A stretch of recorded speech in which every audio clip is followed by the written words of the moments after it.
Muy buenos días, una nueva edición de Diálogo Abierto con ustedes, siempre pues con los temas relacionados a infancia y esta vez aunándonos al sentir que tiene todo el país de decir basta ya de abuso y violencia contra las niñas y adolescentes. Creo que todos estamos indignados, chocados con lo que está sucediendo. Es urgente realmente definir roles y responsabilidades de la familia, de la escuela, del Estado y sobre todo de la sociedad civil. ¿Cómo es que vamos a actuar no solamente solidariamente, sino vigilantes en todo este proceso? Para nosotros es terrible entender, de acuerdo a las informaciones que se dieron ayer en esta reunión, que luego la trataremos más específicamente, de que prácticamente hay una violación por día. O sea, son 400 casos de niñas, adolescentes en el país. Pero con esta kenyización, fujimorización, PPKs, los temas de trascendental importancia como estos no aparecen. Nosotros seguiremos insistiendo, como dice Gastón Garatea, tercamente en inversión en la infancia como factor clave para la erradicación de la pobreza y la inequidad. En este contexto, pues yo les quiero comentar, primero que nada, porque si no, aquí nuestros amigos quiero hacer un saludo afectuoso a todos los amigos de Canal 13 de Vescable de Televisión, a todas las municipalidades de los conos de Trujillo y de Chiclayo, principalmente a los amigos de Comas, Caraballo, Ancón, Puente Piedra, Independencia, San Juan de Miraflores, San Juan de Lurigancho, Villa El Salvador, Chiclayo y pues y Trujillo, como lo hemos mencionado. Bienvenidos sean, y este programa se está transmitiendo en este momento simultáneamente por Facebook. El chat ya está abierto, ya veo que ya comenzaron a mandar los primeros mensajes, pero déjenme primero presentar a nuestro primer invitado y realmente tenemos el gusto de estar aquí el día de hoy con el señor Ramin Shazami, director de Plan Internacional Perú. Ramin, bienvenido. Muchas gracias. El tema creo que nos une para un diálogo profundo sobre este tema. Yo comentaba anteriormente con el doctor Ramin de que ya es el momento de comenzar a hablar no tanto ya de diagnóstico, sino de crear una capacidad de acción y de respuesta, porque esto es lo que realmente se necesita, articulando y estableciendo roles y responsabilidades muy claras. Básicamente para tu saludo inicial. Muchísimas gracias. Bueno, desafortunadamente que estamos teniendo este diálogo alrededor de una temática que es bastante difícil y complicado de hablar. Violencia contra las niñas y los niños, pero especialmente las niñas y las adolescentes. Como tú dijiste, tenemos bastantes estadísticas, diagnósticos de lo que está pasando. Hay más de una niña que está víctima de violación cada día en Perú. Hay más de 3.000 niñas menores de edad que han tenido bebés. 3.000, imaginen qué significa tenemos víctimas de violencia física y psicológica. Y tenemos 2 años sin reglamentación de la ley 3043. Y entonces nosotros tenemos esto. Nosotros estamos muy preocupados, Ramín. Por eso es que el Grupo Impulsor de Inversión en la Infancia siempre raya la cancha. Y nosotros generalmente no atendemos reuniones oficiales ni oficiosas, porque creo que necesitamos construir una plataforma más de acción y de capacidad de respuesta, porque es evidente que las estadísticas nos están mostrando la necesidad de tener una sociedad más actuante, una sociedad más vigilante, y en ese contexto estamos, sobre todo en este año de elecciones, ¿no? Sí. Y estos temas tienen que estar en la coyuntura de elecciones, y nosotros ya estamos trabajando. Que candidato que no tiene estos temas, que no conoce estos temas, como alguna vez hice la campaña a Brasil, cambien de candidato. Queremos llegar a esto, porque realmente la indignación suma. El doctor Ramin ya está con nosotros, enseguida viene el doctor, va a estar aquí con nosotros el doctor Gonzalo Portocarrero, miembro del Grupo Directivo de Inversión en la Infancia, y evidentemente también estará aquí en el programa, vía telefónica, el padre Gastón Garatea, que ha querido estar presente en esta nota inaugural de este programa. Ya sé que no es específicamente infancia, pero amerita tratar estos temas que están afectando y poniendo en riesgo el crecimiento y este desarrollo. También se incorporarán otras llamadas telefónicas, como de la Defensoría del Pueblo, la señora Matilde Coveña, y seguramente tendremos también a Lourdes Febres, en fin, todas las personas que quieran llamar y participar en este chat. El chat ya está abierto.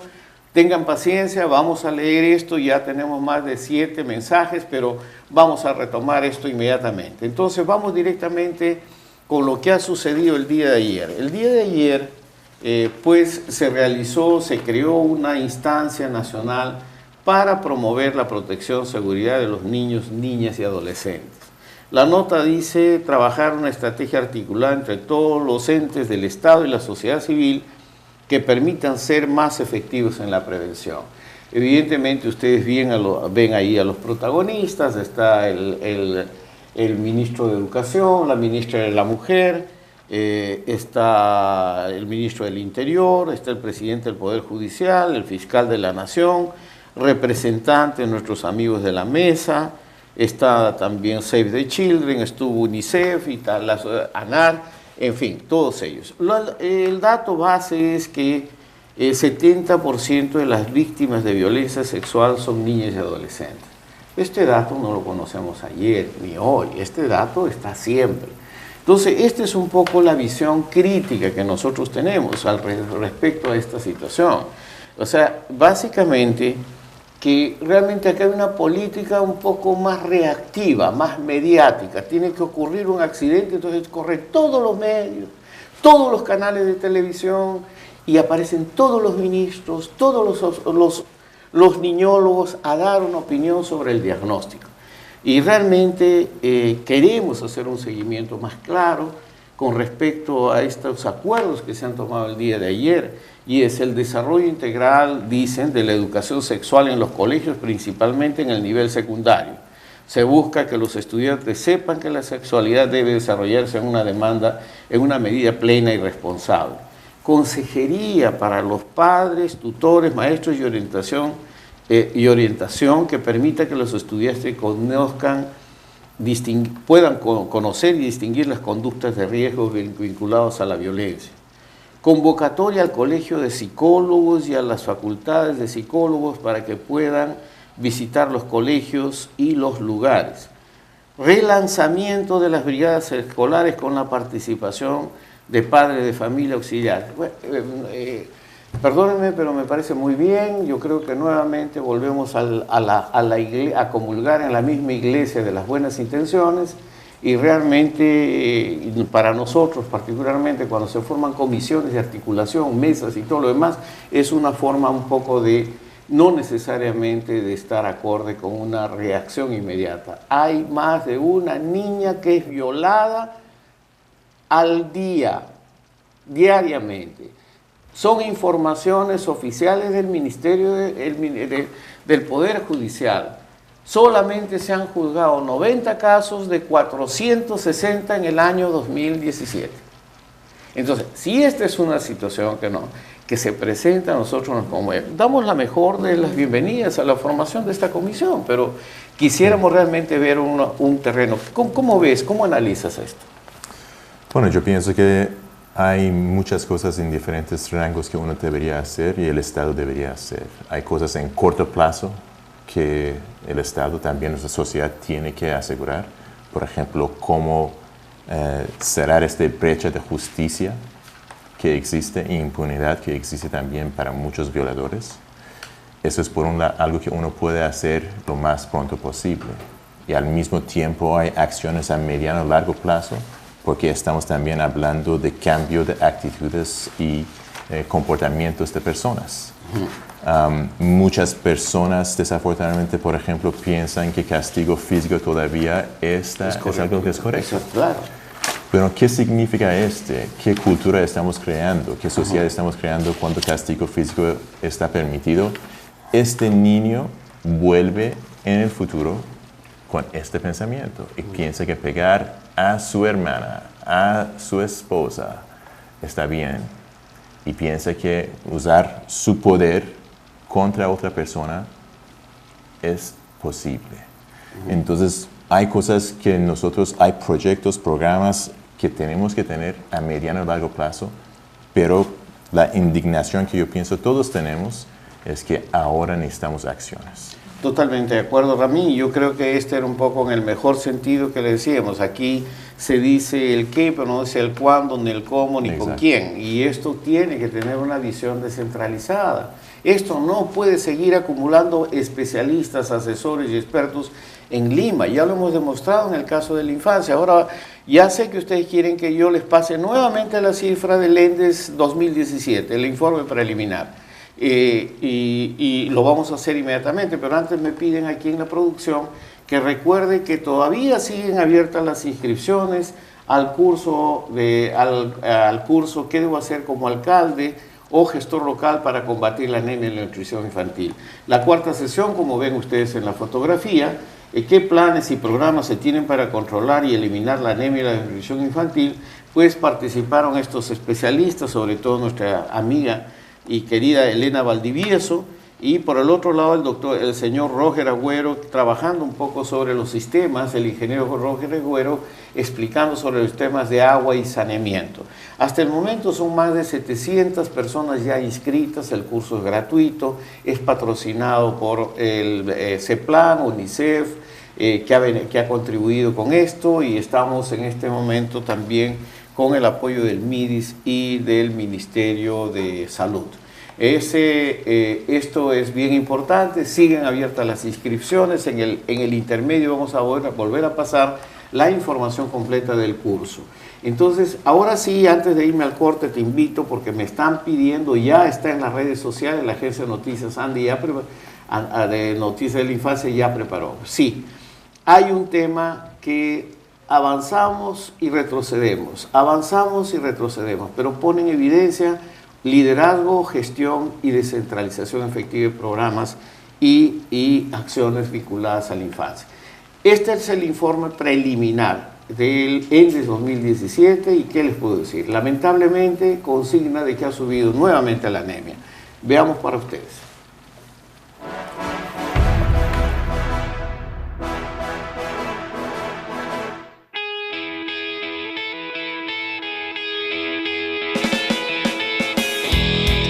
De acuerdo a los resultados preliminares de la encuesta demográfica y de salud familiar ENDES al primer semestre del 2017, publicado por el INEI, la anemia infantil se incrementó. El índice de niños menores de 3 años con vacunas completas aumentó y disminuyó la práctica de la lactancia materna. Los resultados preliminares de la ENDES 2017 muestran que el índice a nivel nacional de anemia en los niños menores de 3 años se incrementó en 0,8 puntos porcentuales, pasando de 43,6 a 44,4%. Los datos de la ENDES revelan que en el primer semestre de 2017 la anemia infantil se ha incrementado en las zonas urbanas, pasando de 39,9% en 2016 a 41,4%, mientras que la anemia rural bajó de 53,4% a 52,6%. Estos resultados preliminares de la ENDES para el primer semestre de 2017 no proporcionan información sobre el índice de anemia en los niños menores de 5 años. Según los datos de la ENDES 2016, la anemia en los niños de esta edad es 33,3%, lo que significa que en el país hay más de 750.000 niños con anemia. El índice de niños menores de 3 años con todas las vacunas básicas completas se habría incrementado durante el primer semestre del año pasado, según los datos preliminares de la ENDES 2017. Sin embargo, a pesar de este aumento en la cobertura de vacunación, casi el 30% de los niños no recibe la dosis completa de vacunas. En el primer semestre de 2017, el índice de niños menores de 3 años con dosis de vacunas completas se elevó, como promedio nacional, de 71,4 a 73,5%. En los primeros 6 meses del año 2017, a nivel rural, el índice de niños menores de 3 años, con todas las vacunas básicas completas, subió 1,4 puntos porcentuales, de 69,4 a 70,8%, mientras que en las zonas urbanas aumentó 2,2 puntos porcentuales, de 72,2 a 74,4%. Los datos preliminares de la ENDES 2017 registran que la práctica de la lactancia materna exclusiva en los niños hasta los 6 meses de edad, considerada fundamental para su salud y su buen desarrollo, ha disminuido considerablemente, pasando como promedio nacional de 69,8 a 66,1%. Este descenso revertiría el incremento en la práctica de la lactancia materna que se había registrado en el año 2016, en los que subió de 65,2 a 69,8%. Cada año nacen en el Perú aproximadamente 300.000 niños. 1 de cada 3 de estos niños no recibe lactancia materna exclusiva en los primeros 6 meses de vida, con todas las consecuencias negativas que esto significa para su salud y su buen desarrollo. La práctica de la lactancia materna es mayor en las zonas rurales que en las urbanas. En las áreas urbanas, durante el primer semestre del año 2017, el índice de la lactancia materna exclusiva bajó, pasando de 63,2 a 59,9%, mientras que en las áreas rurales disminuyó de 84,3 a 80,3%.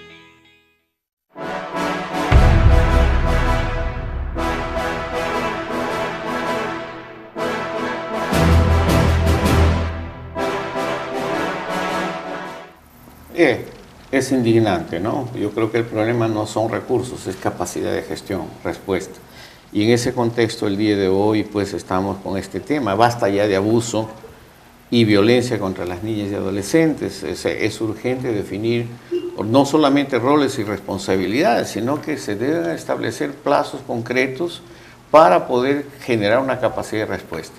Quiero en este momento dar la bienvenida al reverendo padre Gastón Garatea, para vía telefónica nos dé su mensaje. Querido padre, muy buenos días. Muy buenos días, estoy acá con el doctor Ramín Chamani, director de Plan Internacional Perú, con quienes estamos analizando este tema y seguramente te darás cuenta por el chat cantidad de gente manifestando su indignación y necesitando tener respuestas. Lo concreto, padre, es que de acuerdo a la información del Ministerio, del Poder Judicial, son 400 niñas que son violadas o agredidas sexualmente al año. O sea, estamos hablando más de una niña por día. O sea, esto es una situación que pone más en evidencia un punto de urgencia de actuar sobre estos temas. Padre Gastón. Bueno, yo estoy convencido de que tenemos que declarar a la infancia en emergencia, ¿no? Porque no es un solo punto, son muchos los puntos que nos van dejando una sensación de que somos un país pues que no hace nada por sus niños, ¿no? Y eso no puede ser. Tenemos el caso del acoso sexual a los niños, tenemos el caso de la muerte de esos niños, tenemos el caso de la desnutrición y la anemia, donde el Estado no hace lo suficiente, y tenemos el caso de esta irresponsabilidad. Nosotros no nos sentimos libres frente al asunto de los niños, y eso no es bueno. No, evidentemente, padre, yo creo que tú estás poniendo un tema que junto a los temas de primera infancia que estamos tratando, ya estamos viendo el tema de trata de niñas, estamos viendo el tema de evidentemente incumplimiento en los plazos en el sector de educación, no solamente en términos de calidad en la gestión, sino de la propia infraestructura, la reconstrucción y la ayuda humanitaria, en fin, hay un factor embarazo adolescente creciente, entonces hay todas unas situaciones que creo que ameritan realmente esta convocatoria de inversión en la infancia para poder realmente tratar el tema de infancia, hacer una convocatoria para analizar esta situación de emergencia, porque tiene que ver no solamente, ni siquiera con recursos, con capacidad de gestión y respuesta, es lo que entiendo, padre. O sea, yo entiendo además que esto lo tiene que manejar la oficina de la presidencia del Consejo de Ministros, porque ahí hay que hacer coordinación con todos los sectores que están involucrados. Y estamos involucrados todos. Así es, no, definitivamente hay roles y responsabilidades que se tienen que cumplir en esto. Padre, evidentemente que hay un tema muy serio en cuanto a las recomendaciones que está haciendo esta comisión y lo que nosotros sabíamos, tú que has sido presidente de la Mesa de Concertación de Lucha contra la Pobreza y que has trabajado en toda esta creación, evidentemente hay una muy buena intención de crear esta comisión en la cual plantean básicamente un conjunto de metas pero vinculadas a buenas intenciones. O sea, ¿cómo hacer para pasar del diagnóstico a realmente a una respuesta y una acción efectiva? Porque esto de formar comisiones multisectoriales, comisiones de articulación, comisiones de diseño, es un retraso. Ya nos pasó en Ayacucho. En Ayacucho había 18 meses para atacar la pobreza. ¿Cómo hacemos, padre, para poder generar realmente una respuesta concreta? No, por eso yo creo que esto tiene que quedar en manos de la presidencia y el Consejo de Ministros, que ella sea la institución que coordine y lleve a cabo las medidas que se tomen. Totalmente de acuerdo, padre. Yo creo que... Si me permiten. Sí, por favor, el doctor Ramín te quiere hacer una pregunta o una consulta. Sí, bueno, yo estoy de acuerdo con el padre y también yo pienso que en el proceso de descentralización lo que falta mucho es asegurar que las capacidades existen para construcción y implementación de proyectos. Sí. No le estoy entendiendo. Que hables un poquito más fuerte, ¿sí? Vale. ¿Me escucha, padre? Ya. Sí. Vale, lo que estoy diciendo es que lo que falta en realidad en el proceso de descentralización es asegurar que en los departamentos existen las capacidades necesarias para construcción y implementación de los proyectos y programas. Como usted dijo una vez, muchos de los recursos que están dedicados a las regiones devuelven al central. Y eso significa que la atención que es necesaria para la prevención de violencia, asegurar educación adecuada para los niños y niñas, es asegurar todas las atenciones necesarias desde primera infancia hasta adolescencia, faltan los recursos. Sí, yo reitero lo que está mencionando, padre Ramín, es de que urge una descentralización efectiva de programas y proyectos. Los programas nacionales que atienden los programas están concentrados en el nivel nacional en términos de presupuesto, en términos de decisiones, y lo que realmente se necesita es agilizar la capacidad de respuesta desde el nivel local. No, por eso es que yo creo que eso tiene que estar en manos de la presidencia del Consejo de Ministros, que sea la coordinadora. Para eso se hizo una presidencia del Consejo de Ministros sin cartera, ¿no? Sino que sea la que coordine entre todos. De acuerdo, padre. No, entonces mira, padre, yo creo que queda claro tu mensaje, que realmente dada la situación estamos hablando de convocar como sociedad civil a una reunión donde se ponga sobre la mesa la situación de emergencia que está viviendo la infancia y la adolescencia particularmente, y sobre todo en estos temas de violencia. Y sobre esa base convocar una responsabilidad de una autoridad responsable desde la oficina del primer ministro, desde el más alto nivel, para coordinar estas acciones que tengan en cuenta una descentralización efectiva de estos programas y presupuestos. ¿Es así? Pero mira, acá hay cosas que hay que denunciar que no han funcionado. Yo no supongo mala fe, sino incapacidad. El encargado de esto era el Ministerio de la Mujer y no ha podido, no ha servido en eso. El Ministerio del Interior, que es el que debe tener las primeras medidas drásticas, no ha funcionado. Lo que ha pasado con esta gente que ha ido a presentar denuncias y las denuncias no han funcionado, eso es una falta de capacidad, de inteligencia de la misma Policía Nacional, lo cual es gravísimo. es gravísimo. Realmente esto habría que denunciarlo y tomar medidas drásticas ahora, ¿no? Claro. Creo que el Ministerio de Educación se ha desentendido del problema, ¿no? Está metido en su problema de currículum, de construcciones y cosas, pero no hay una preocupación real por la infancia, ¿no? No, Entonces, eso. estamos urgidos a tomar medidas rápidas, pues. Totalmente de acuerdo, padre. Yo hoy tenemos, como usted sabe, la reunión con el ministro del MIDIS, pero evidentemente estamos esperando la confirmación de la reunión con la primer ministra para hacer la convocatoria para la alerta ciudadana. Entonces, padre, yo te agradezco muchísimo. Si tuvieras algún mensaje que dar más. No, yo creo que hay que mirar esto con optimismo. Tenemos tareas por delante muy importantes y muy urgentes, y que en la medida en que no hagamos nada, muere más gente, ¿no? Bien, muchísimas gracias, padre. Le agradezco mucho. Ya. Hasta luego. Bueno, fue el padre Gastón Garatea, pues está poniendo sobre la mesa la necesidad de este conjunto de acciones que ya no solamente son los ENDES de primera infancia, sino todos los otros datos que estamos analizando, de convocar esta alerta ciudadana para poner sobre la mesa el tema de que se declara una situación de urgencia al enfoque en la infancia por todos los datos y todos los antecedentes que estamos dando. Entonces yo creo que con estos comentarios, si me permites, nos vamos a un corte y volvemos inmediatamente para poder retomar el tema central ya con nuestros invitados.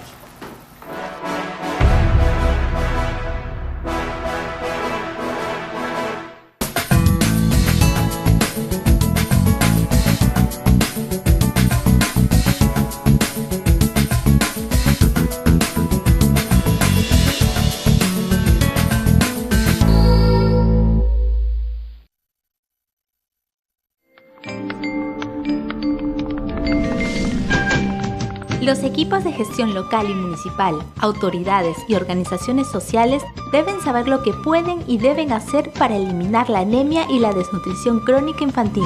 Para cumplir con este objetivo, anunciamos la realización del segundo curso online de capacitación. ¿Qué debo hacer como alcalde o gestor local? Acciones prioritarias para eliminar la anemia y la desnutrición crónica infantil desde el municipio. El curso contará con 12 sesiones de capacitación y una sesión de inducción. Abordaremos temas vinculados a la primera infancia, como por ejemplo la erradicación de la anemia y la desnutrición crónica infantil, el desarrollo de proyectos productivos, el desarrollo de proyectos de agua y saneamiento, y también aquellos vinculados al uso de los recursos públicos para una atención y protección de nuestra primera infancia. Todos los lunes de 3 a 4 de la tarde, durante 13 sesiones, a través de la plataforma virtual www.salgalucapacitacion.com/anemia y desnutrición. Podrás acceder a la programación y materiales de cada sesión e interactuar con los expositores y especialistas con tus preguntas y comentarios en el chat en vivo y en el foro de debate. Inscríbete ingresando en esta dirección.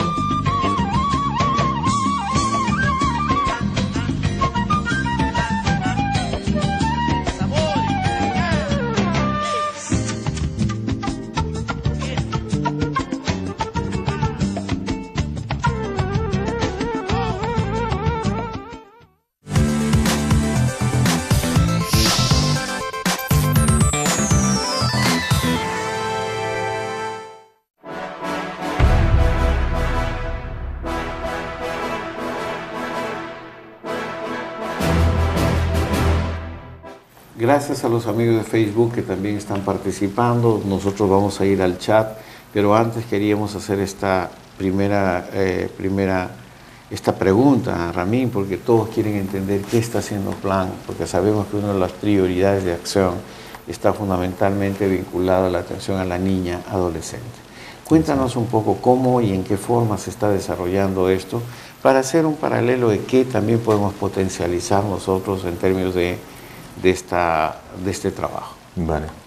Bueno, yo pienso que es importante empezar con lo que hacemos en todo el mundo como plan internacional. Nosotros sí tenemos un enfoque de derechos de la niñez y igualdad para las niñas. Y esa segunda parte de nuestra propósito es lo que nos permite hacer acciones en esta línea de trabajo muy fuerte. Estamos en 71 países en el mundo y Perú es uno de estos países. Entonces tenemos experiencias en muchas partes del mundo, incluyendo en América Latina, Central y América del Sur. Lo que es importante entender también, en Plan nosotros estamos impulsando algo que llamamos el movimiento por ser niña. Este salió porque uno de nuestros directores, la directora de Plan en Alemania, se fue a India y vio una niña durante un día de la semana y la preguntó, ¿por qué no estás en las escuelas? Y la niña respondió, porque soy una niña. Y esta era su respuesta.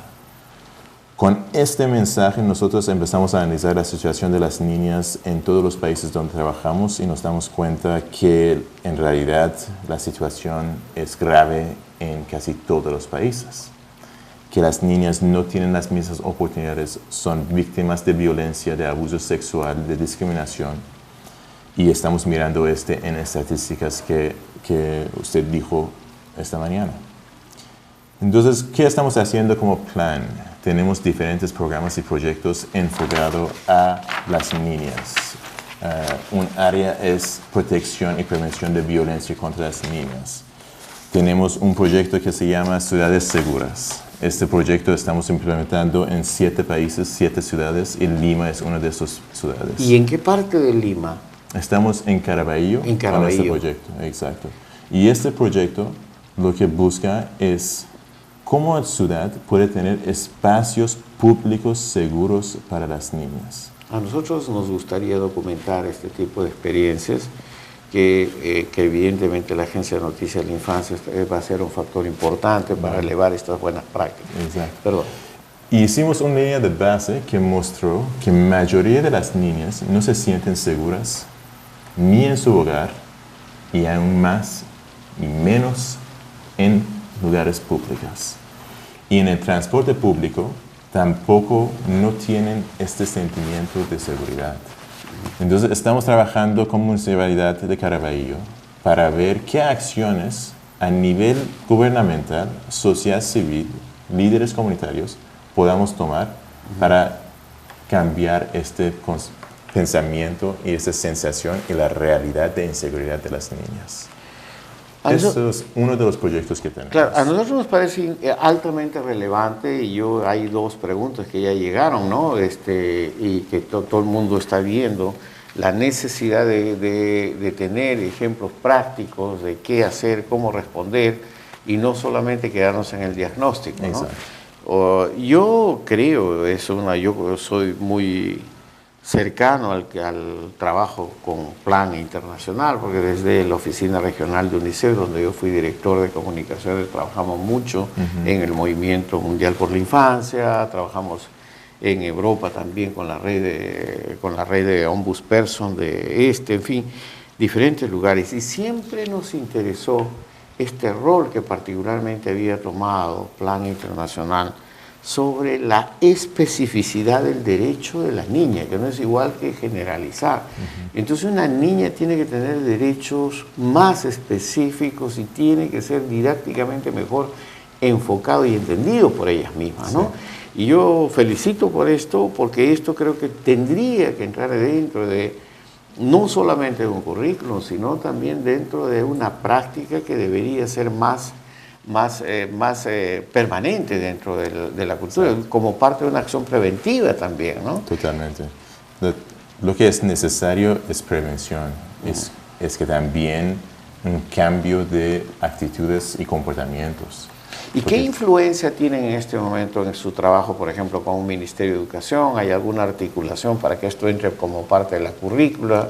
Claro. ¿Hay algún sector que está interesado en ver lo que se está haciendo? Sí, bueno, nosotros trabajamos con el Ministerio de Educación, con MIDIS, con MIMP, con el Ministerio de Salud, para articular todo lo que hacemos. Y aún más, tratamos de trabajar muy cercano con gobiernos regionales y municipales, porque allá es donde en realidad uno se da cuenta de qué es necesario hacer.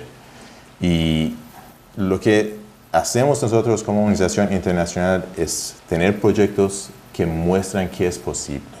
Pero para ampliarlo es necesario que el gobierno tome las mejores prácticas, evalúenlos y miren cuáles quieren incluir en sus políticas y en sus programas y proyectos. Ahora, aquí ya me están preguntando, porque enseguida vamos a pasar al chat, yo sé que ustedes quieren ver por lo menos algunas ideas, pero fundamentalmente me están preguntando, aparte de felicitarlos por el trabajo, evidentemente lo de Caraballo es una área de acción intensiva. ¿Cómo hacen ustedes para generar un área de replicación o de influencia? Porque no se puede crear un modelo que quede ahí, o sea, ¿el Estado es suficientemente aliado como para poder replicar estas experiencias? Bueno, en este proyecto específico que es con Municipalidad de Caraballo, sí estamos involucrados mucho. Pero como tú dices, tenemos que ampliar Y esto es, tenemos que mostrar resultados que permiten una ampliación a nivel más amplio. El Estado, mira, yo he tenido la oportunidad de trabajar en diferentes países y con la organización que tenemos estamos 70 países. Lo que hemos visto es que en Perú hay apertura, pero falta esta coordinación necesaria y esta atención muy específica a la niñez. Bueno, es evidentemente el tema que para nosotros ha sido fundamental en este trabajo, que aún reivindicamos y cada vez creo que la situación nos está dando la razón, que es lo que acaba de repetir el padre Gastón, la necesidad de una autoridad visible y responsable que articule y promueva estas acciones de la infancia. Están totalmente por diferentes ministerios. Entonces, y los ministerios están siendo muy reactivos, no hacen prevención, no hacen descentralización. Eso es un poco la gran preocupación que nosotros tenemos. Pero me preguntan acá, ¿cómo evalúas tú? ¿Qué es lo que realmente se debería hacer, por ejemplo, frente a esta situación de violencia contra violencia? Es evidente que se está violando y se está una niña diariamente. O sea, ¿cómo hacer, por ejemplo? Esto es una cosa concreta. ¿Qué desde tu experiencia, qué es lo que se podría hacer inmediatamente para poder, desde una responsabilidad de la sociedad civil y desde el Estado, cuál sería tu visión para poder detener esto? Yo estoy tratando de responder las inquietudes de ustedes para después leer las preguntas específicas. Yo pienso una de las cosas que especialmente el Estado puede hacer es cerrar esta brecha de impunidad. Muchas de las víctimas no tienen acceso a procesos judiciales que permiten cerrar esta brecha. No tienen acompañamiento suficiente. O sea, concretamente de los 406 casos que han entrado en la Corte Suprema por violación sexual, solamente 60 condenas. Exacto. O sea, no hay una aceleración ni atención a estas cosas para poder dar un ejemplo que se está haciendo respetar la ley, ¿no? O proteger. Exacto. Entonces, yo pienso es una cosa urgente que el Estado podría invertir y yo pienso que eso va a hacer mucho para las otras personas, ejemplos para las personas, que justicia es lo que estamos buscando en Perú. Ahora, el otro tema, por ejemplo, 35% de los adolescentes de 12 a 17 años ha sido víctima de algún tipo de acoso o violencia sexual. Y esto es cifra que ha dado el propio Ministerio de Educación. Exacto. ¿Cómo ven ustedes esto? ¿Qué se debe hacer inmediatamente? Porque hay que pasar de la estadística, ¿no? Exacto, hay que pasar de estadísticas, pero como yo te dije, mira, algunas cosas uno puede hacer en corto plazo.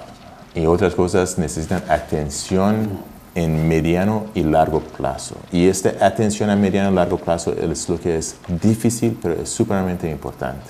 Lo que nosotros tenemos que trabajar es que los niños y las niñas sepan cuáles son sus derechos al principio y sepan cómo protegerse, que tengan espacios seguros, que tengan familiares, pero no solamente familiares, pero que muchas de las violaciones pasan en el hogar, pero tengan también otros soportes afuera de sus hogares, afuera de sus casas. Y eso es porque es tan importante educación en las escuelas, que tengan en currículum estas temáticas y puedan hablar de violencia, pueden hablar de cómo protegerse, pueden hablar de qué pueden hacer, dónde pueden ir, dónde pueden conseguir apoyo. Hay que abrir más espacios de interacción, ¿eh? Yo creo Totalmente. que hay que hacer, y esto creo que son iniciativas que deben partir de nosotros mismos. Yo quisiera pasar al chat, ¿no? Para leer, para que Ramiro nos acompañe con leyendo algunos de los datos, algunos de los, no sé, cantidades de gente que está participando, reaccionando a esta primera parte de Rosa Galarza. Dice: nuestro país está rumbo a la perdición, gracias a nuestro sistema judicial, Congreso y a nuestro flamante gobierno, ni uno hace algo por la niñez. Rosa, estamos en eso, no perdamos la perspectiva. César Ramírez: si no es la anemia, son los violadores, y ni en ni uno ni de los dos casos nuestro Estado se pasó muy rápido. Nuestro Estado hace algo por nuestros niños. Felicitaciones a Salgalú Televisión por programas como este. Gracias, César, estamos tratando de hacer esta incidencia. José Alfredo Chávez: un gran saludo, Salvador. Aquí José Alfredo de Conaven, un abrazo de la Comisión Nacional de Derechos de Niñas y Adolescentes. Hay que seguir luchando tercamente para que los tomadores de decisiones hagan su trabajo de una buena vez. Basta ya de violencia a las niñas y niños. Tus esfuerzos y tu voz firme y clara son ejemplos de lo que hay que hacer. Muchas gracias, José Alfredo. Seguimos juntos. Arturo Gómez: el Estado no hace nada por el bienestar de nuestros hijos. Ellos quieren que estemos con miedo para que ellos sigan con sus chincheros, carreteras supervaloradas y liberando a los poderosos presos. Esto es lo que más se nota en los medios, ¿no? Y esta es un poco una preocupación. Andrés Coveñas: las niñas del Perú son violadas o son humilladas, o son prostituidas, o tienen anemia, o no las mandan al colegio. ¿Y el Estado? ¿Dónde está el presidente? 18%. ¿Por qué es el 18%? Por la estadística de aprobación, ¿no? Bien. Adrián Ortiz: un gran peligro es la falta de educación e información en el comportamiento sexual. No existe mayor peligro que el desconocimiento. Muchos jóvenes se ven convertidos en padres de familia sin saber lo que ello significa. Oriana dice: profesora de educación inicial. En muchos países ya desde la primera infancia se les enseña educación sexual, pero de una forma apropiada a la edad. ¿Qué espera el Perú para proteger a los niños y niñas? ¿Necesita más casos mediáticos para actuar? Bien, yo creo que ahí es una indignación y un reclamo de todos. La ignorancia es el mayor peligro para nuestra niñez y juventud. Hay que enseñarles y darles educación sexual, sin la manipulación de los opositores que impiden esta formación. Entonces Roberto Inoquio nos dice: por más cuidado que tengamos con nuestras hijas, siempre están en peligro. No basta con educarlos. El violador no pregunta si te han enseñado educación sexual. A ver, Ernesto: leyes drásticas es lo único que nos dará una tranquilidad. Bueno, Luz Condori nos dice: corrupción, delincuencia, sicariato, violadores y jueces mañosos. Qué lindo nuestro sistema, y a las autoridades les importa medio peso lo que pasa. Luz, debo insistir dice Adriana Montes, que la herramienta más importante es educar al país, lo que representa ser familia, su responsabilidad, y sobre todo una nueva formación a todos sobre lo que es una educación sexual. Todo lo que se haga como sanción simplemente no tendrá mayor efecto. Muy bien, ¿cuál será la solución, Carmen Rosa? Jorge: qué bueno es ver a una nueva organización como Plan Internacional unirse a esta plataforma de acción en favor de la infancia. Ellos siempre han estado, lo que pasa es que nos han visitado, ahora estamos refortaleciendo nuestro trabajo. Armando Robles: qué interesante el trabajo de Plan, sobre todo en zonas vulnerables como Caraballo. Muy bien. Walter Gordillo: cómo terminar con los violadores y cómo terminar con las autoridades que no luchan contra la anemia. Creo que debemos de aprender a votar. Totalmente de acuerdo. Ya vas a escuchar que vamos a ser muy agresivos en estas campañas electorales. Felicitaciones por el trabajo que vienen realizando estas dos organizaciones a favor de la infancia. Gracias a usted también, Javier. Caterina: educación es lo que más se necesita, formación en valores, derechos y responsabilidades. Muy bien, Caterina. Antonia: a través de Salgalú Televisión, el único medio de comunicación que lucha por la infancia. No forman un frente junto a todas las ONGs que trabajan por la niñez y realizan una acción conjunta y sostenida para exigir al gobierno mayor acción. Estamos en eso y yo creo que estamos trabajando en esta construcción. Más de una vida violada por día, lamentable realidad que vivimos, cómo cuidar a nuestros niños, trabajadores. Trabajamos todo el día para mantenerlos y ellos quedan a la merced de los violadores. Esto es un tema que en fin, vamos a pasar por aquí, pero ha visto la cantidad de gente que está preocupada, indignada y molesta. Tal vez un primer comentario tuyo antes de irnos al corte. Sí. Bueno, a estos comentarios, ¿no? Yo pienso que los comentarios son válidos todos y yo estoy de acuerdo que la justicia no es la única cosa que tenemos que hacer, pero sí es muy importante. La otra cosa que las personas que también dijeron es educación integral. Entonces, enseñar a los niños y niñas, adolescentes de su sexualidad, de cómo protegerse, eso es súpermente importante también. Y nosotros en Plan tenemos proyectos en escuelas en Piura, en Cusco, aquí en Lima y en Loreto en esta temática. Derechos sexuales, derechos reproductivos y cómo protegerse. Esto es muy, muy importante. Y yo pienso, estas son las cosas que nosotros como sociedad podemos hacer. Y yo diría que cada persona en su familia. Nosotros en nuestras familias tenemos que tomar espacio, momentos para discutir esas cosas. Son temáticas que son complicados, que muchas veces no tocamos. Pero yo pienso que es muy importante hablarlo, porque también nosotros no tenemos solamente nuestra familia nuclear, tenemos sobrinos, tenemos abuelos, abuelas, tenemos familias extendidas. Y algo puede ser que está pasando en otros miembros de la familia extendida. Y cuando abrimos el espacio, cuando discutimoslo, yo pienso que ponemos en luz en donde potencialmente pueden ser problemas. Yo digo esto porque también la responsabilidad clara es del gobierno para contestar, responder, proteger. Pero también nosotros, cada uno de nosotros tenemos una responsabilidad a nivel personal, familiar en la sociedad. Gracias por esta respuesta. Yo creo que has abarcado, has hecho todo el abanico. Lo que creo que falta en cierta forma y que podríamos contribuir nosotros es a visibilizar más claramente los roles desde la familia. La gente quiere decir, mire, yo soy responsable de esto, tengo que exigir esto, tenemos que comportar esto, porque creo que en la generalidad muchas veces nos perdemos, y cuando hay un Estado que fundamentalmente tiene una gestión totalmente centralizada, es que justamente tenemos un poco ese problema. Pero sobre esto volvemos inmediatamente, vamos a un corte y retomamos inmediatamente el programa.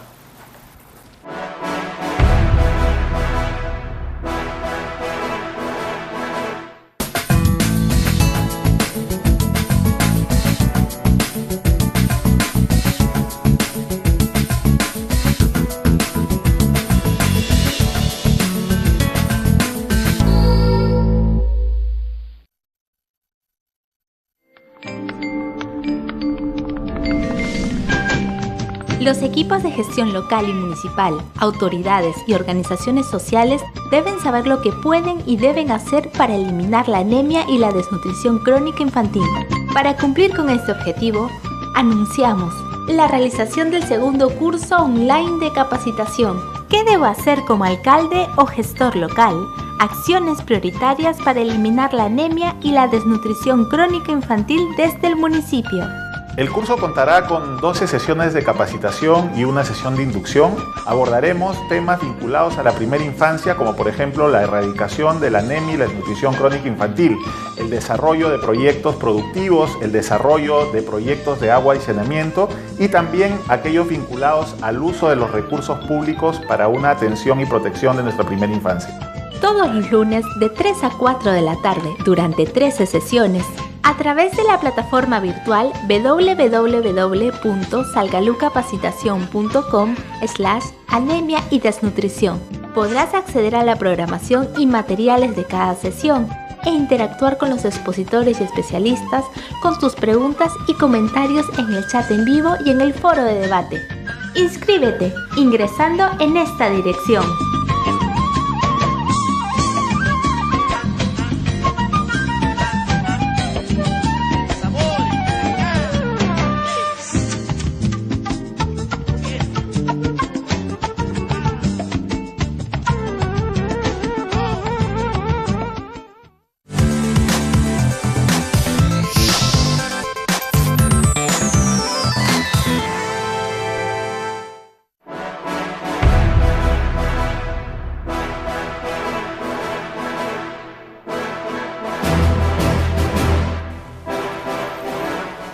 Conversando con el doctor Ramín y coincidió con un chat que acaba de llegar de Maruja Donaire, que dice concretamente: felicitaciones a Plan Internacional, conozco su trabajo, interesante, bueno, dice, interesante saber que están trabajando por la seguridad de las niñas en espacios públicos. El Estado debe tener iniciativas como esta.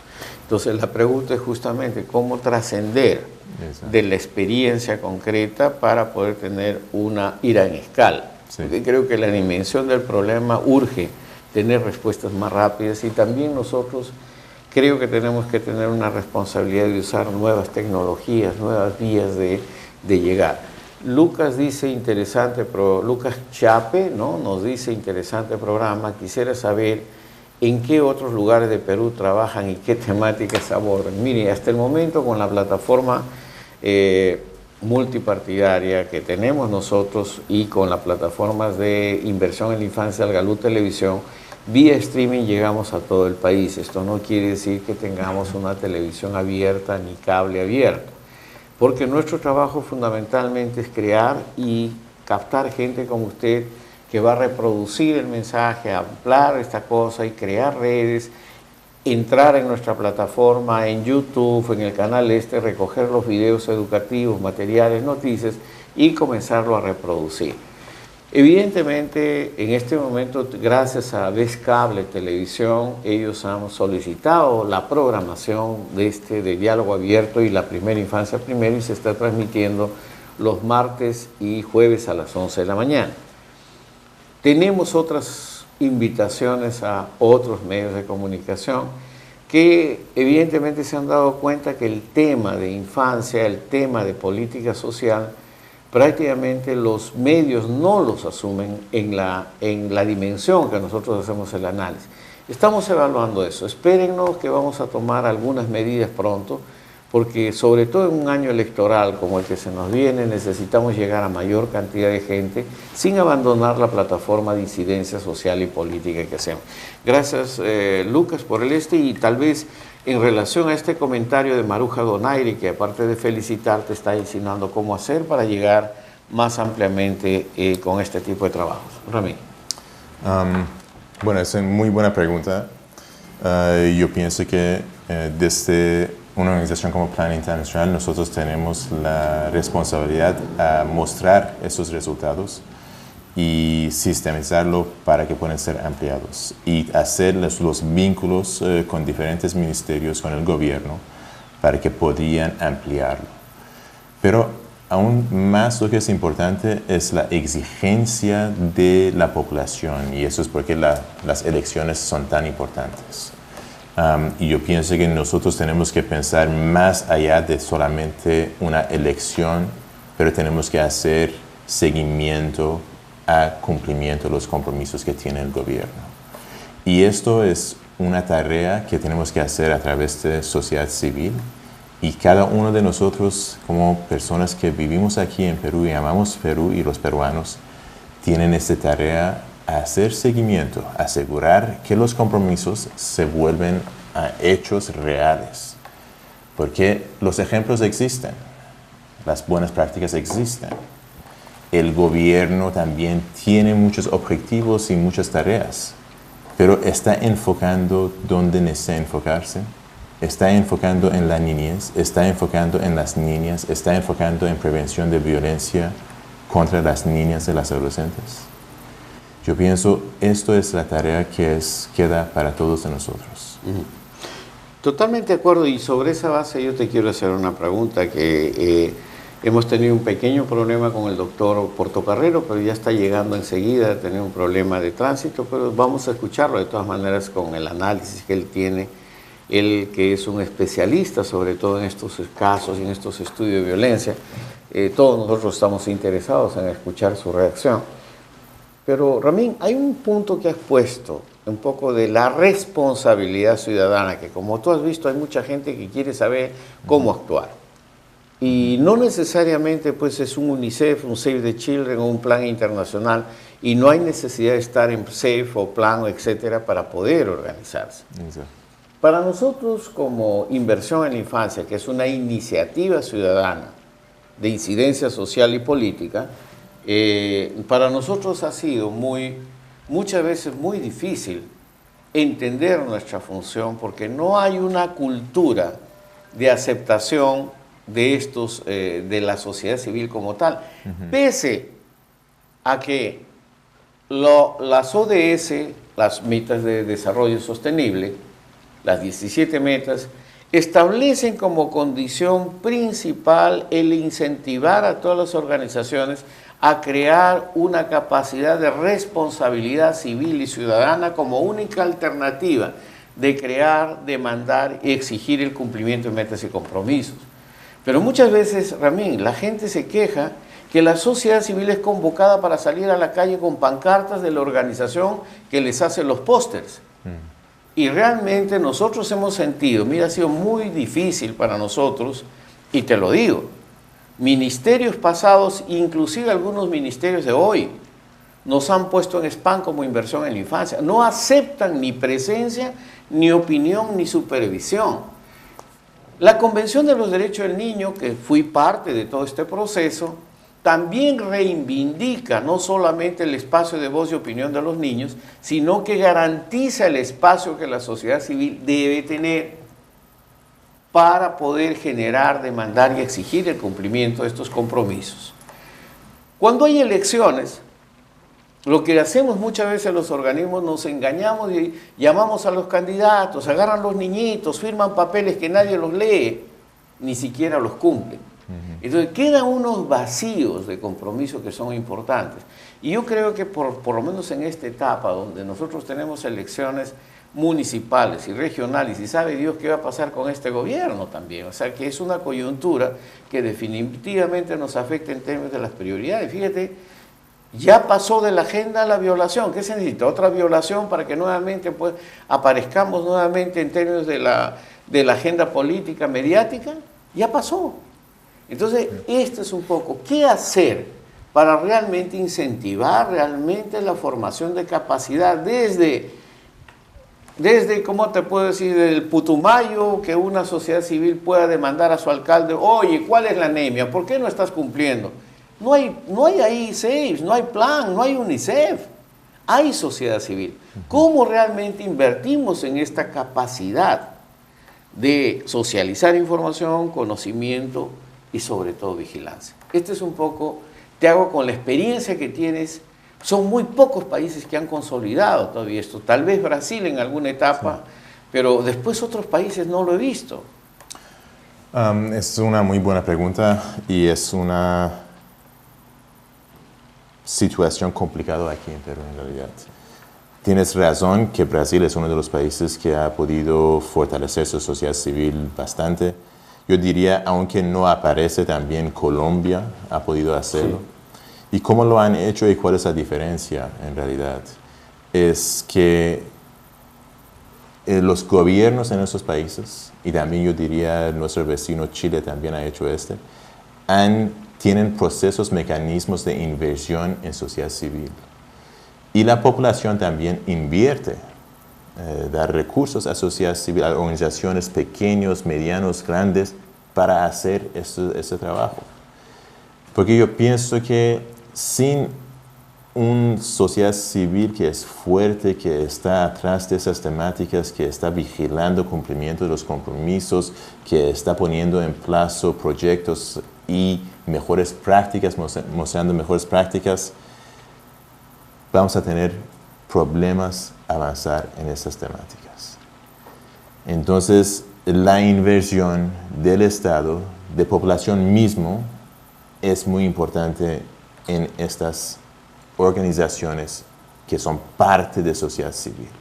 Y sobre todo tú has recalcado el reconocimiento del propio Estado de una instancia de sociedad civil que tiene que tener una voz y actuación. Por ejemplo, creo que es muy importante, y te lo comento, ¿no? Inclusive para poder trabajar con organizaciones sociales que trabajan por infancia o derechos sociales, muchas veces como inversión en infancia nos hemos encontrado como una especie de competencia también, quién pone el logo más grande o quién pone el logo más pequeño. Entonces yo creo que este es un tema que sobre todo es muy importante. Pero yo creo, si me permite, Ramín, Sobre este tema yo quisiera comentarlo justamente con el doctor Gonzalo Portocarrero, que ya llegó también. Entonces vamos a ir un pequeño corte y volvemos con él también. ¿Sí? Genial. Bueno, vamos a un corte.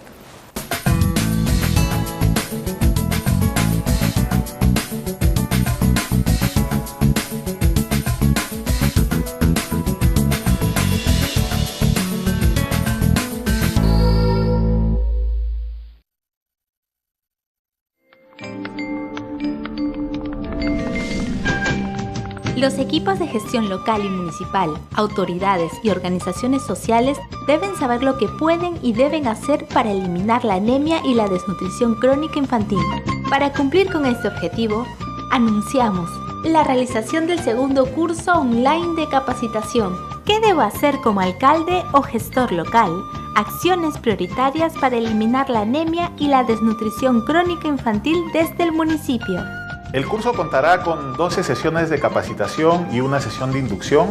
Abordaremos temas vinculados a la primera infancia, como por ejemplo la erradicación de la anemia y la desnutrición crónica infantil, el desarrollo de proyectos productivos, el desarrollo de proyectos de agua y saneamiento y también aquellos vinculados al uso de los recursos públicos para una atención y protección de nuestra primera infancia. Todos los lunes de 3 a 4 de la tarde, durante 13 sesiones, a través de la plataforma virtual www.salgalucapacitacion.com/anemia y desnutrición. Podrás acceder a la programación y materiales de cada sesión e interactuar con los expositores y especialistas con tus preguntas y comentarios en el chat en vivo y en el foro de debate. Inscríbete ingresando en esta dirección.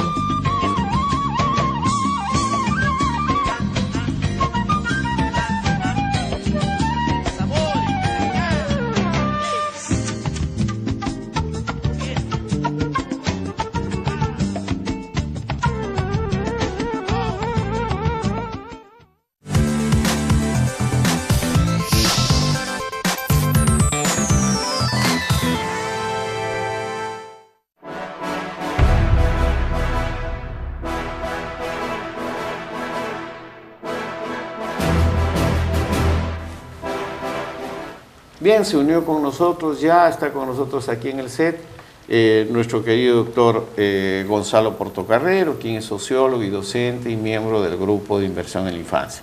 Bienvenido, Gonzalo. Gracias. Gonzalo, evidentemente el tema de hoy escapa un poquito de primera infancia porque no podemos eludir algo que es parte de la indignación pública y que nos afecta a todos. Y el título del programa, como sabes, es Basta ya de abuso y violencia contra niños y adolescentes. Estamos hablando que solamente el Poder Judicial dice que son 460 casos de violación en el país. O sea, se viola una niña diariamente, más de una niña, y solamente se han sentenciado 60 casos. Es urgente, pues, definir roles y responsabilidades de la familia, escuela, Estado y sociedad civil. Evidentemente, frente a esto, se crean comisiones, la actitud es más mediática, es reactiva, hay un caso y entonces se pone en los medios, se pone aparecen 3 ministros dando declaración, pasa el tiempo y esto queda. Entonces, creo yo que es un tiempo de no solamente de ver responsabilidad, sino también, Gonzalo, creo que es tiempo de pasar del diagnóstico a una capacidad de respuesta. ¿Cuál es tu análisis? ¿Cuál es tu visión de país frente a esta situación? Porque esto se acumula con otras situaciones que ya tú las has venido analizando anteriormente. Bueno, el asunto es realmente complicado, ¿no? Y como tú señalabas, hay que hacer intervenir a toda la comunidad, ¿no? Desde los padres de familia, los colegios, las autoridades competentes del Estado, por supuesto. Y creo que solamente en ese esfuerzo es que puede haber un éxito, ¿no? Un retroceso de esta agresión contra la infancia, ¿no? Que creo que tiene mucho que ver con un sentimiento de frustración, ¿no? De parte de estos agresores, ¿no? Que digamos tienen este impulso y de otro lado pues ven un panorama básicamente de impunidad, ¿no? Porque también las y los agredidos son básicamente pues niños, ¿no? Y los agresores son muchas veces parientes, ¿no? O conocidos de los agredidos, ¿no? Lo que complica las cosas. Yo creo que se puede trabajar mucho con los medios de comunicación, ¿no? Creando un sentimiento apabullante de vergüenza en la persona que comete ese tipo de delitos, ¿no? Y pues organizando a la población, ¿no? También pues creo que este sentimiento de frustración, de impotencia que uno ve en los violadores, ¿no? Que tratan de hacer algo que los recompense o que, digamos, venga a significar un logro, entre comillas, ¿no? Para ellos, ¿no? Hay que entender más el tema de la violación para poder ser más precisos en nuestras legislaciones, ¿no? En nuestras políticas, ¿no? Hay que entender más el problema de la violación y quizás sobre todo el problema del violador, ¿no? Hay muy pocos trabajos sobre violadores, ¿no? Hace algunos años publicó dos amigos psicólogos, ¿no? Un libro sobre justamente violador basado en entrevistas en la cárcel a violadores, ¿no? Pero creo que esto no ha tenido mucha continuidad, ¿no? Y cómo podríamos diseñar una propaganda que realmente llegue a los violadores y los persuada de ir a un psicólogo, ¿no? Pedir ayuda, pero no pasar a la acción, no realizar esta fantasía depredatoria, ¿no? Es un tema bien complejo, ¿no? Evidentemente hay una realidad que son las estadísticas que nos están mostrando urgencia de respuestas, ¿no? Sí. Evidentemente, como lo analizábamos con Ramín, hay acciones inmediatas, ¿no? Que se tienen que tomar, pero ya más pasando a la respuesta que solamente a la reactiva, ¿no? Yo creo que pero hay una cierta vivir al filo, una actitud hasta cierta forma permisible de que puede suceder o si sucede, bueno, habrá que actuar, pero no hay una actitud más societal preventiva tampoco de resguardo. Eso por el lado nuestro, digamos, que vivimos el día a día, porque violencia está todos los días y dentro de la violencia se disfrazan estos tipos. Por el otro lado, nuestras instituciones no han desarrollado tampoco una capacidad de respuesta ni de confianza con la propia población. Todos los días vemos, Gonzalo, y sobre todo los medios dicen, yo fui, denuncié, pero el otro, uy, ahí viene la papa caliente, ¿ahora qué hago? Porque no sé a quién comunicar, ni sé a quién decir. Y esto sucede en comisarías, sucede en el Ministerio Público, sucede en el tribunal.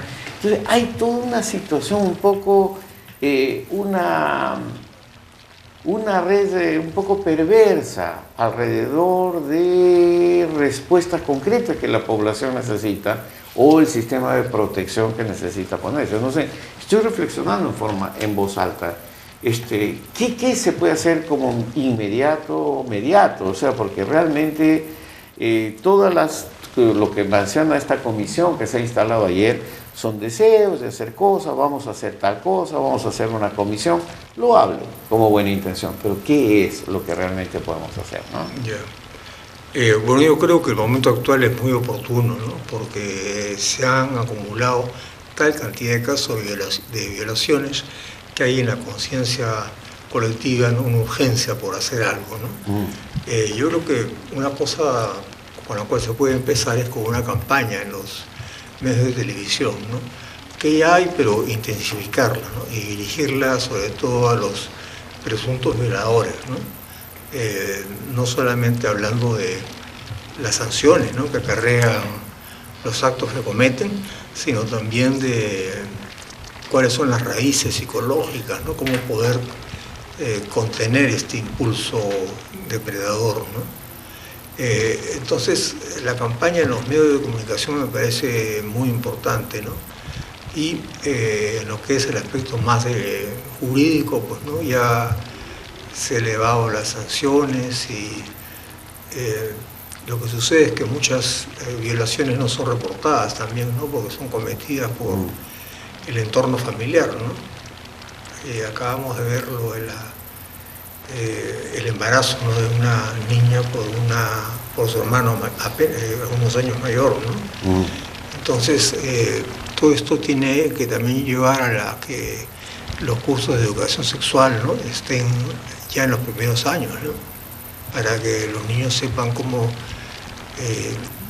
protegerse, ¿no? Y debe estar interiorizado en todos un protocolo de reacción frente a un hecho como este, ¿no? Ramín, ¿tú quisieras? Bueno, yo estoy de acuerdo con Gonzalo. Hablando con algunos amigos y algunas personas en la sociedad, lo que es interesante, hay también personas que piensan, Gonzalo, que los valores nosotros tenemos que dejarlos solamente para el hogar y no hablar de derechos sexuales reproductivos y esas temáticas de igualdad de género en la escuela. Pero la pregunta surge que hay muchos casos, como tú dijiste, de violación contra las niñas, especialmente en el hogar, en las familias. ¿Y quién va a proteger a estas niñas contra la violencia? ¿Quién va a enseñar a ellas cómo protegerse si dejamos solamente esas temáticas para espacio en la casa? Es un buen comentario, Ramín, y tiene que ver con un chat que ha aparecido acá de Marta Higinio, que creo que ella ya manifiesta esto y lo traslado para que ustedes lo digan. Dice Marta Higinio, dice, infelizmente mientras los jóvenes desde la infancia no sepan sus derechos y cómo saber protegerse, va a ser muy difícil poder cuidarlos. Es responsabilidad de las familias asumir esta responsabilidad de acordarlos desde que nacen, pero hay un rol del Estado, de la escuela y de la sociedad, ¿no? Yo creo que el ejercicio del derecho es conocer sus propios derechos para poder saber inclusive cuándo está siendo agredida una persona, cuándo es que puede denunciar y también crear los mecanismos de cuál es la confidencia, a quién contarle, a quién decirle, porque esto creo que no está muy claro, ¿no? O sea, yo por las estadísticas que se están viendo que ahora son más visibles, es muy difícil. No sé qué comentario les merece esta opinión de Marta.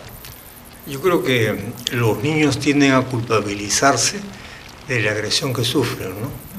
Y en esta culpabilización, pues, permanecen en un silencio atormentado, por decirlo de alguna manera. Entonces, para cambiar el chip a los estudiantes y persuadirlos de que no es que esté bien lo que les ha pasado, sino que es algo por lo cual tienen que protestar porque se ha violado sus derechos, hay que ser muy incisivos ya desde la escuela, ¿no? No se trata de llenar de fantasmas la cabeza del niño, pero sí de darle una seguridad, ¿no?, en torno a que va a ser protegido, ¿no?, y en torno a que nadie tiene derecho a tocar su cuerpo si no es con el consentimiento de él o por lo menos sus padres, ¿no? Entonces, yo creo que esta situación, pues, conspira, ¿no?, contra aquellos que quieren permanecer, que quieren que los niños permanezcan inocentes, ¿no?, que no sepan nada, ¿no?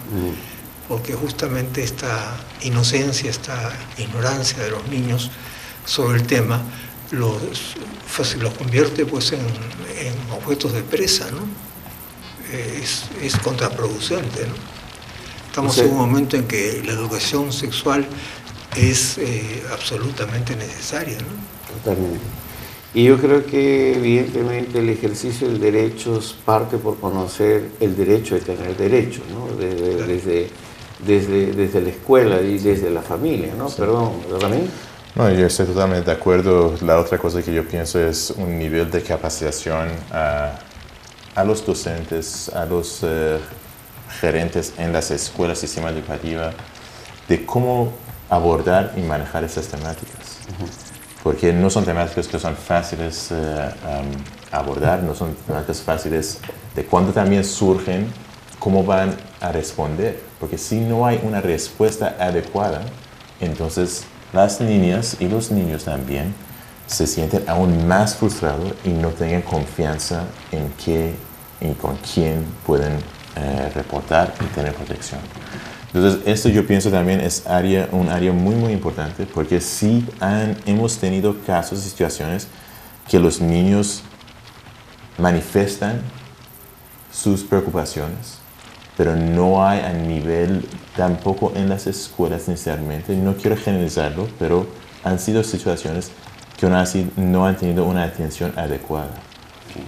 Y esto es muy, muy importante, porque afuera de la casa, la escuela es donde pasan mayor tiempo los niños y las niñas. Y es donde dice, de acuerdo al Ministerio de Educación, la estadística que el propio Ministro de Educación acaba de dar, está vinculada a que la violencia en el colegio, dice 75% de niños de 9 a 11 años ha sido víctima de violencia. ¿Cuánto, perdón? 75% denunciados. 74% de adolescentes de 12 a 17 años ha sido víctima de violencia y víctima de violencia sexual.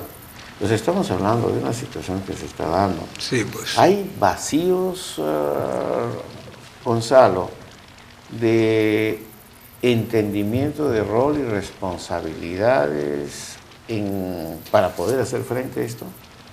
Porque la gente habla del colegio, es responsable de la escuela. Yo no sé, los profesores que más nos ríen, me dicen, pues sí, pero díganme, yo soy responsable de la anemia, soy responsable de algo, pero ¿qué es lo que yo tengo que hacer? Porque tampoco hay una capacidad ni capacitación o socializar información o conocimiento adecuado para poder actuar y asumir esta responsabilidad, ¿o estoy equivocado? ¿Alguien está haciendo algún curso para que, por ejemplo, o una inducción que permite incorporar estos temas de entendimiento, por ejemplo, de alerta, o cuando desaparece un niño, qué es lo que se tiene que hacer, qué es lo que debe hacer la escuela? O sea, cosas de ese tipo muy concretas, muy prácticas en lo inmediato, y en lo inmediato, evidentemente, la raíz son la enseñanza de los derechos del niño, ¿no? No sé. Sí. Bueno, a mí me gustaría compartir una experiencia, ¿no?, que me ocurrió hace muchos años, cuando tenía 8 o 9 años, en un cine, el cine Montecarlo.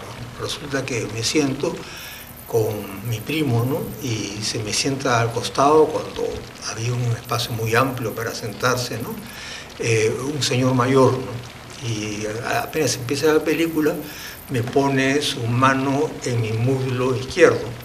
En ese tiempo los niños usaban pantalón corto, y así me pasé pues 1 hora y media realmente aterrorizado, ¿no?, porque pensé que de repente podía tocar o inclusive arrancarme mis genitales, ¿no?, inmovilizado, ¿no? Yo iba a haber gritado pues un violador, un acosador, ¿no?, para que la función, digamos, se interrumpiera y este hombre pues saliera, ¿no? Pero no me atreví, ¿no? No tenía la seguridad, era quizá demasiado tímido, ¿no?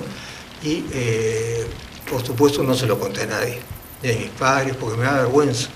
Oscuramente sentía que yo también tenía algo de culpa, ¿no? Quizá porque no había gritado, porque no había denunciado, ¿no?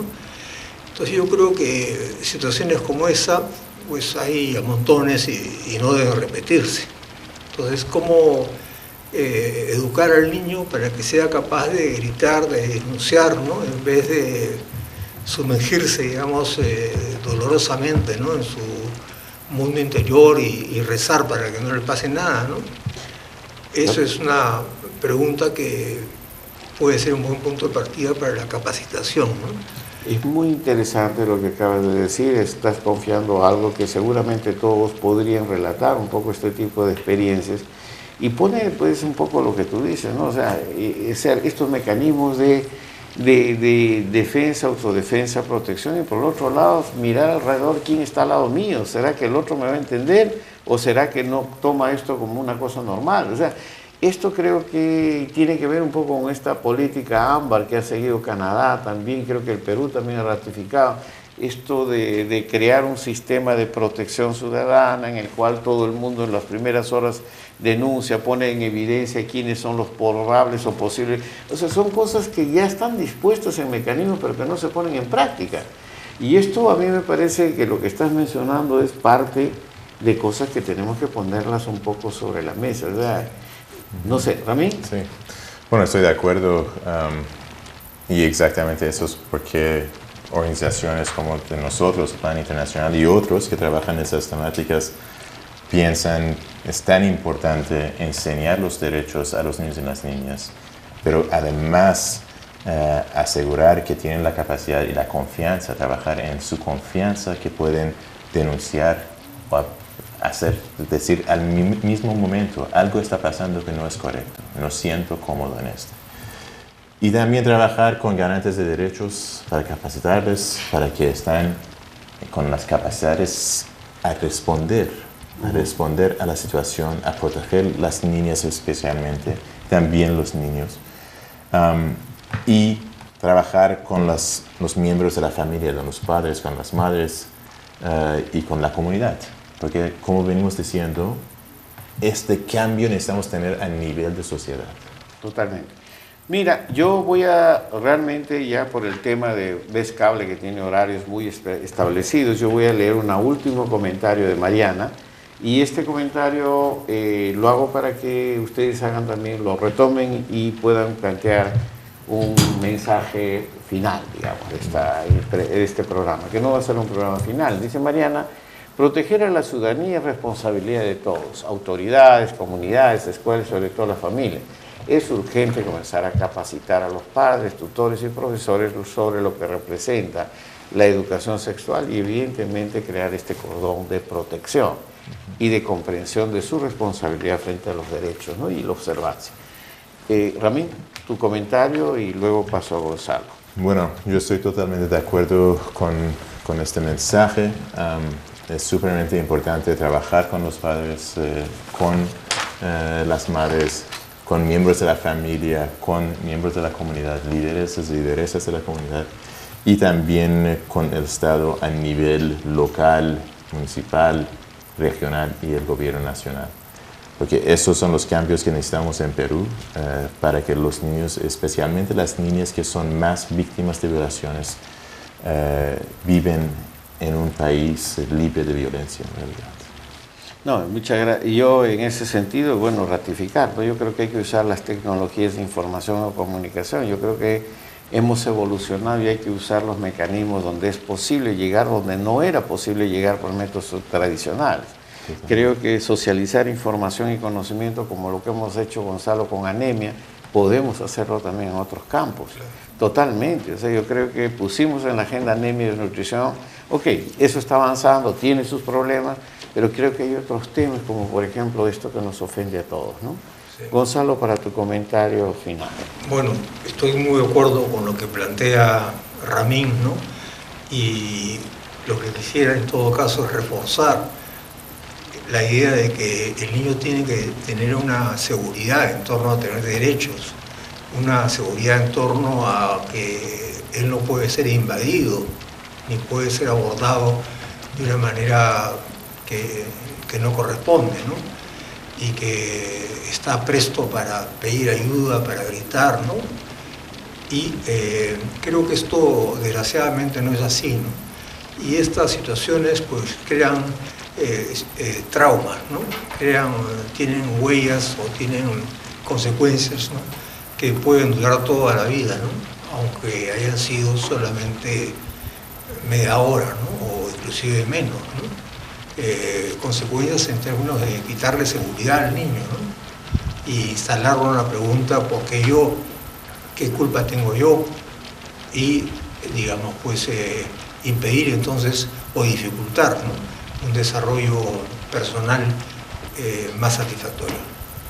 Gracias, Gonzalo. Y yo les quiero decir que no debe ser el único programa. Yo creo que hemos tratado el tema, hemos salido del tema de infancia y con nuestros dramas y nuestros problemas y nuestras indignaciones de las cifras de los resultados del ENDES, lamentablemente, que nos llevan a seguir en la batalla, pero evidentemente no podemos estar al margen de estos temas de, sobre todo, de violencia contra la infancia, que ya hemos retomado, y sobre todo este tema que nos trae. Yo en ese sentido solamente decirle a Susana, sí, bueno, lo que usted mantiene ahí, su propuesta, la castración química, la administración de medicamentos que minimice esta cosa, son temas que seguramente requieren tener una mayor legislación, análisis, Lo que es importante es prevenir a la sociedad, que esto más no puede suceder. Basta ya. Basta ya, creo que ese es un tema que debemos meternos todos nosotros en la cabeza. Y nosotros como Inversión en la Infancia seguiremos tercamente insistiendo que sí se puede. Muchísimas gracias a ustedes, gracias a la Fundación Bernard Van Lier de Holanda que apoya con esta plataforma de comunicación de Inversión en la Infancia. Nos vemos el próximo miércoles.